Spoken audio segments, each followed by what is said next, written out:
में आसक्त जीव है वो सरलता सहजता पूर्वक भगवान को कैसे प्राप्त करें। तो अगर सत्संग में सुनो तो हम तो इतना भी कह दिया है कि आप कुछ नहीं छोड़ पा रहे हैं ना, ठीक है, तो आप थोड़ा और पकड़ लीजिए। आप समझिए, आपका छोड़ने का हिम्मत खत्म हो गया, भाई हम तो कुछ नहीं छोड़ पाएंगे, पकड़ना का स्वभाव है, तो एक पकड़ लीजिए, राधा राधा राधा राधा। अब आप चलिए, फिर आप देखिए कैसे आप छोड़ देते हैं। जैसे जैसे अंतःकरण पवित्र होगा अपने आप असत आचरण छूट जाएंगे। ये सबके लिए नहीं है। अगर यही बात साधक के, तो साधक से ऐसे नहीं। साधक अगर एक भी छोटी गलती करेगा तो पहाड़ की तरह गलती मानकर उस पर चढ़ बैठेंगे, और विषयी पुरुष अगर पहाड़ जैसी गलती करेगा तो उसको तुम चिंता मत करो, मिलाओ हाथ, आगे बढ़, हम देख लेंगे, बढ़ आगे, आगे बढ़। क्यों? अगर उसको अगर डांट लगा दी तो वो कल से परमार्थ की बात ही नहीं सुनेगा। नहीं, शाबाश, तू सुन रहा है ना, बढ़ आगे, हम देख लेंगे, आगे बढ़। अब कह दे उसके लिए तो ऐसा बोले, उसके लिए इतना बर्दाश्त नहीं, क्योंकि वो चढ़ चुका है। अब वो फिसल के गिरे ना, इसलिए उसकी जरा सी भी फिसलन बर्दाश्त नहीं होगी, उसको ऊंचाई, और वो गिरा हुआ है, उसको हिम्मत दे के पहले खड़ा करना है, खड़ा करके कदम बढ़ाना है, फिर आगे चलाना है।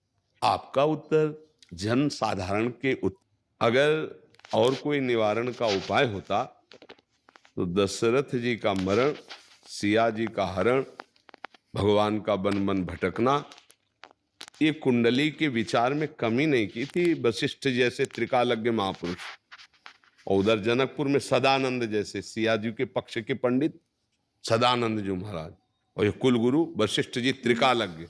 क्या कुंडली विचार में कुछ कमी रह गई कि ये जानकारी में कमी थी? वो ऐसे हाथ मींजते हुए भरत जी से कह रहे, सुनो भरत, भावी प्रबल बिलख कहो मुनिनाथ, हानि लाभ जीवन मरण जस अपजस विधि हाथ। क्या करो? सही ढंग से चलो, भगवान का आश्रय लो, भगवान की लीला कथा सुनो, नाम जप करो, अपने कर्तव्य का पालन करो, जो दुख सुख आए उसको सहते रहो। अगर हमको बता दे कोई कि आज के 5वें दिन भारी संकट आने वाला है, और वो भारी संकट 5वें दिन किस रूप में आता कि नहीं आता, हम आज ही से डिस्टर्ब हो गए, बढ़िया ये कि जानो ही मती,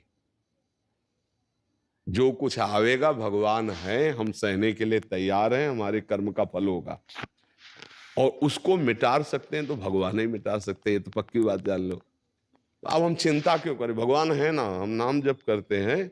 अब अगर हम पहले से इस बात की चिंता में रहें तो हम तो मर जाएंगे, उसको मिटा सकते हैं, ये तो पक्की बात जान लो। तो अब हम चिंता क्यों करें, भगवान है ना, हम नाम जप करते हैं। अब अगर हम पहले से इस बात की चिंता में रहें तो हम तो मर जाएंगे। कल तुमको एक्सीडेंट होगा, तुम्हारी हड्डी टूट जाएगी, अब चाहे जहां उपाय कर लो, अगर कल हड्डी टूटनी है तो टूटनी है, पक्का है। लेकिन हम आज से क्यों तोड़ के बैठ जाए अपने दिमाग को, अपने बल को, आत्मबल को? हो सकता है वो जो लिखा है वो कल टल जाए, हो सकता है, क्योंकि भगवान के भरोसे सब हो जाता है। भगवान बड़े बड़े लेख को भी बदल देते हैं, तो हम उनका आश्रय लें, उनका भजन करें, उनकी सेवा करें, और अपने कर्तव्य का पालन, हम अपने सत मार्ग में चले तो निश्चिंत रहोगे। जो होना है सो होना है।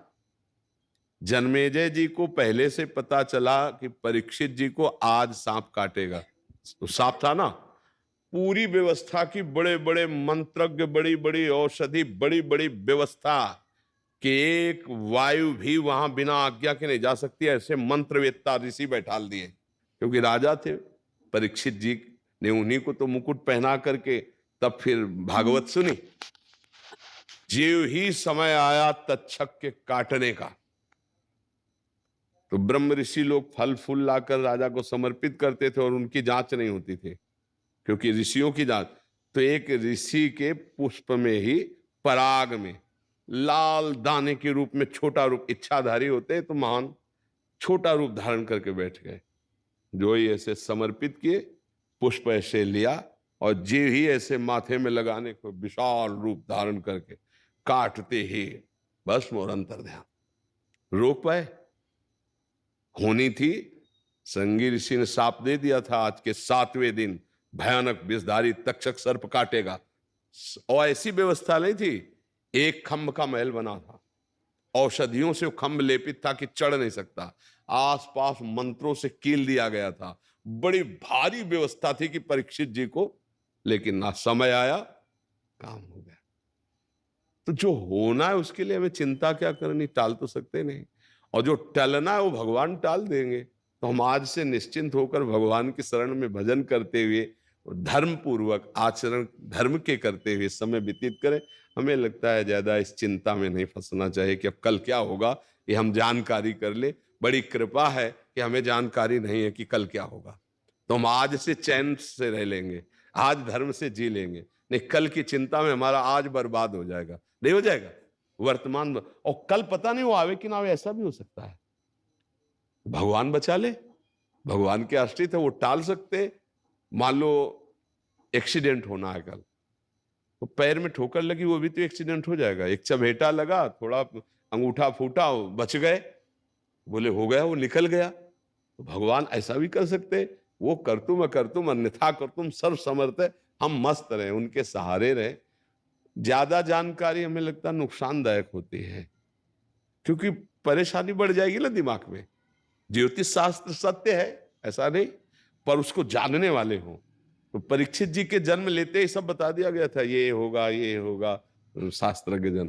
तो हमें लगता है अपने को बचना चाहिए, अपने दिमाग को सुरक्षित रखने के लिए भगवान की कथाएं पढ़ो, भगवान का नाम जप करो, भगवान के आश्रित रहो, अच्छे आचरण करो। जो होना होगा सो हो ही जाएगा, देख लिया जाएगा। कल की बात को हम आज चिंतित होकर परेशान हो जाए, हमें लगता है बुद्धिमानी तो नहीं होगी।